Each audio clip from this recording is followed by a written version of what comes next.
Government grants are not free money, they are assistance earned through compliance.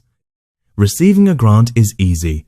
Recognizing it under IAS 20, that's where the work begins. Sam, the Emperor has bestowed upon my legion 10,000 coins and a fertile valley in Gaul. We shall feast. It is a tribute to my glorious conquest. Correction, Marcus.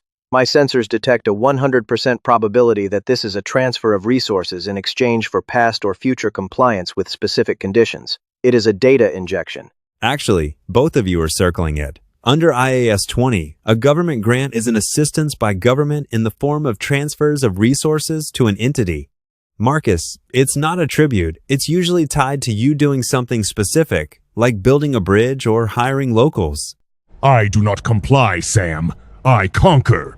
Are you saying the Emperor can take back the gold if I do not plant the grapes?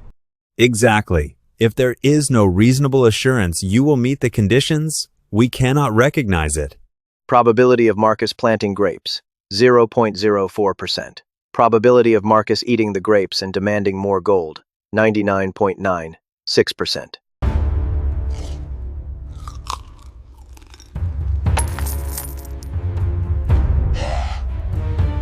Logic dictates that the moment the government's central server initiates the send command, the asset exists. I have recorded the 1 million units of currency immediately upon the announcement.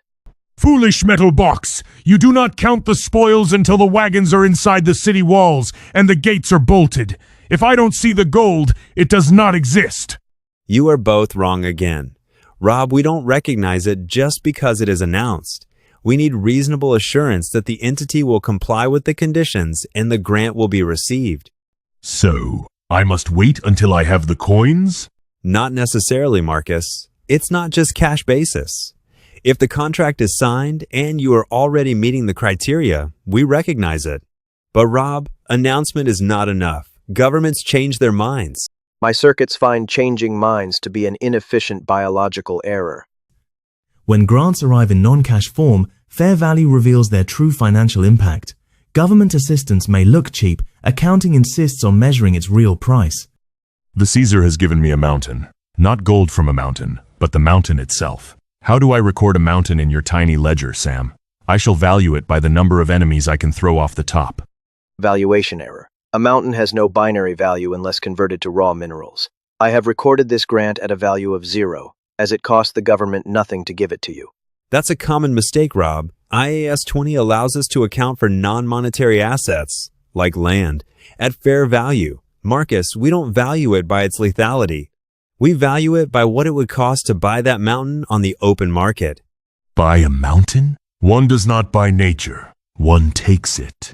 In the modern world, we use an appraiser. Alternatively, the standard allows for a nominal amount, but fair value is the standard professional approach. The income approach spreads government support across performance. It says, let's recognize the grant gradually. The capital approach locks it away in reserves. It says, let's hide it in equity and never talk about it again. I have used the grant to build a wall. Since the wall is strong, I have kept the leftover gold as my profit. I am a wealthy general today. Incorrect. The grant is a capital injection. It should be added directly to the Glory equity account. It is not income. It is a fundamental shift in your OS capacity. Actually, IAS 20 is very strict here. We use the income approach. You cannot just dump a grant into equity. You must recognize it in profit or loss over the periods in which you recognize the related expenses. But I want the profit now! I built the wall yesterday! If the wall lasts 20 years, Marcus, you recognize the grant income over 20 years to match the depreciation. So, the joy is partitioned into 240 monthly increments? How depressingly human. IAS 20 offers two presentation paths: reduce the asset cost or recognize deferred income. Government grants for assets don't disappear, they just choose different seats in the financial statements. To ensure maximum data integrity, the grant must remain a separate line item labeled External Subsidy 01. To mix it with the asset value would be a corruption of the primary data string. I agree with the machine. I want everyone to see the Emperor's name next to my wall. This wall brought to you by Caesar. Actually, IAS 20 gives us two choices for presenting grants related to assets. 1. We set it up as deferred income. 2. We deduct the grant from the carrying amount of the asset. You mean I hide the Emperor's gift? I make the wall look cheaper? It's not hiding, Marcus. It just reduces the net cost. If the wall cost $1,000 and the grant was $200, the wall shows up as $800. Option 2 reduces the number of variables in my calculation. I find this aesthetically pleasing. Government grants come with conditions, and failing them can reverse financial benefits already recognized. Disaster! The Senate says I did not recruit enough archers. They want the gold back. I told them to come and take it with swords.